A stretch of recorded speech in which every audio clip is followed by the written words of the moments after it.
టీచర్ల good news చెప్పింది తెలంగాణ ప్రభుత్వం. రేపటి నుంచి ఉపాధ్యాయుల బదిలీలు పదోన్నతులు చేపట్టాలని నిర్ణయించింది. టెట్తో సంబంధం లేకుండా టీచర్లకు పదోన్నతులు ఇవ్వాలని నిర్ణయించింది. ఈ మేరకు పాఠశాల విద్యాశాఖ గెజిట్ విడుదల చేసింది. అయితే పదవీ విరమణకు 3 ఏళ్ల లోపు ఉన్నవారికి బదిలీల నుంచి మినహాయింపునిచ్చింది. మల్టీ జోన్ 1లో ఉన్నవారికి రేపటి నుంచి 22వ తేదీ వరకు బదిలీలు పదోన్నతులు చేపట్టాలని నిర్ణయించింది. మల్టీ జోన్ 2లో ఉన్నవారికి 30వ తేదీ వరకు పదోన్నతులు చేపట్టాలని నిర్ణయించింది. కోర్టు కేసులతో గతంలో ఎక్కడ ఆగిపోయిందో అక్కడి నుంచి ప్రారంభించాలని నిర్ణయం. డీటెయిల్స్ తెలుసుకుందాం. విజయ్ మనతో ఫోన్ లైన్ లో జాయిన్ అవుతున్నారు. విజయ్, టెట్ లేకున్నా టీచర్ల పదోన్నతులు చేపట్టబోతోంది గవర్నమెంట్, ఏంటి దీనికి సంబంధించి ఇన్ఫర్మేషన్? సౌజన్య, వాస్తవానికి ఉపాధ్యాయుల బదిలీలు ప్రమోషన్లు లేక కొన్ని సంవత్సరాలు కూడా దాటిపోయింది. అనేక మంది ఉపాధ్యాయులు ప్రమోషన్లు బదిలీలు లేక రిటైర్డ్ అయినటువంటి పరిస్థితి కూడా మనం చూసాం రాష్ట్రంలో.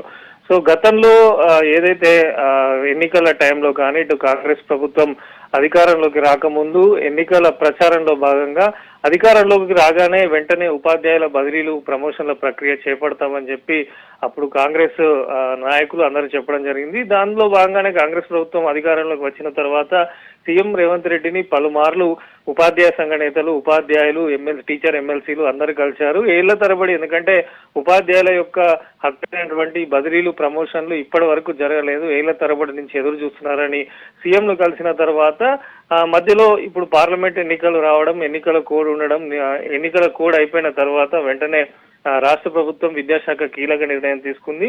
రేపటి నుంచి ఉపాధ్యాయుల బదిలీలు ప్రారంభం కానున్నాయి. అయితే గతంలో ఇచ్చిన ఫార్మెట్ ప్రకారమే బదిలీలో పదోన్నతుల ప్రక్రియ అనేది కొనసాగనుంది. సో మొత్తంగా కూడా గతంలో అప్లై చేసుకున్న వాళ్ళ సంఖ్య చూస్తే దాదాపు 76,000 మంది టీచర్లు ఉన్నారు దీనికి సంబంధించి బదిలీలు పదోన్నతుల కోసం అప్లై చేసుకున్న వాళ్ళు. సో వారందరికీ కూడా వారి జోన్ల వైజ్ గా బదిలీలు పదోన్నతులు చేయనున్నారు. ముఖ్యంగా 2 జోన్ల వైజ్ గా దీన్ని డివైడ్ చేశారు. Zone 1, zone 2. అంటే జోన్ 1 విషయానికి వస్తే సిద్దిపేట, ఉమ్మడి కరీంనగర్, ఆదిలాబాద్, ఖమ్మం ఈ జిల్లాలలో పనిచేస్తున్నటువంటి ఉపాధ్యాయులు ఉంటారు. జోన్ 2 మనం చూసుకుంటే హైదరాబాద్ కానీ, రంగారెడ్డి, ఈ జోన్లకు సంబంధించి మహబూబ్ నగర్, వీటికి సంబంధించినటువంటి ఉమ్మడి జిల్లాలకు సంబంధించినటువంటి ఉపాధ్యాయులు ఉంటారు. సో ఓవరాల్ గా చాలా వరకు కూడా ఎదురు చూస్తున్నారు టీచర్లందరూ కూడా. ఇప్పటికే దీనికి సంబంధించి విద్యాశాఖ ఒక ప్రణాళిక సిద్ధం చేసి పెట్టింది. గతంలో కోర్టు కేసులు, ఎందుకంటే టెట్ వలన చాలా వరకు ఉపాధ్యాయుల బదిలీలు పదోన్నతులు నిలిచిపోయినాయి.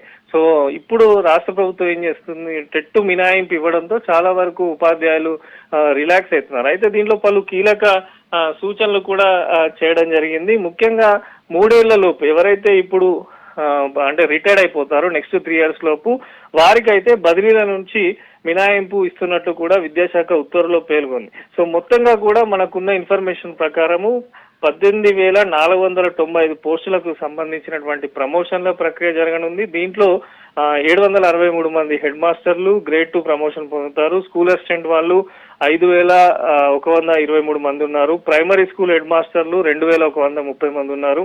సో 10,479 మంది భాషా పండితులు, పీఈటీలు, స్కూల్ అసిస్టెంట్లు ప్రమోషన్లకు గ్రీన్ సిగ్నల్ రాష్ట్ర ప్రభుత్వం విద్యాశాఖ ఇచ్చింది. సో చాలా ఏళ్లుగా, ఎందుకంటే స్కూళ్లలో ఇట్లా ఉపాధ్యాయుల కొరత కానీ, టీచర్లకు ప్రమోషన్లు లేకపోవడం కానీ, ఇదంతా కూడా పాఠశాల విద్య మీద తీవ్రమైనటువంటి ప్రభావం చూపించింది.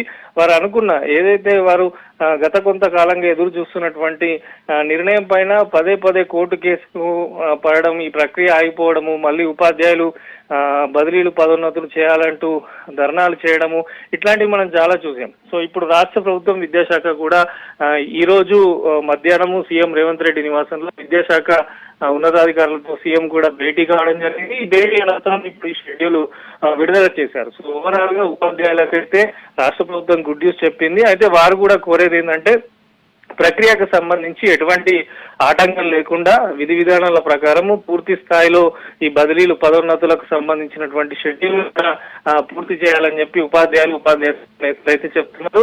మరోపక్క స్కూళ్లకు సంబంధించి కూడా ఈ నెల 12న రీఓపెన్ కానున్నాయి. సో ఈ తరుణంలోనే ఈ గుడ్ న్యూస్ చెప్పడంతో చాలా వరకు ఉపాధ్యాయ సంఘ నేతలు అయితే హర్షం వ్యక్తం చేస్తున్నారు. సౌజన్య.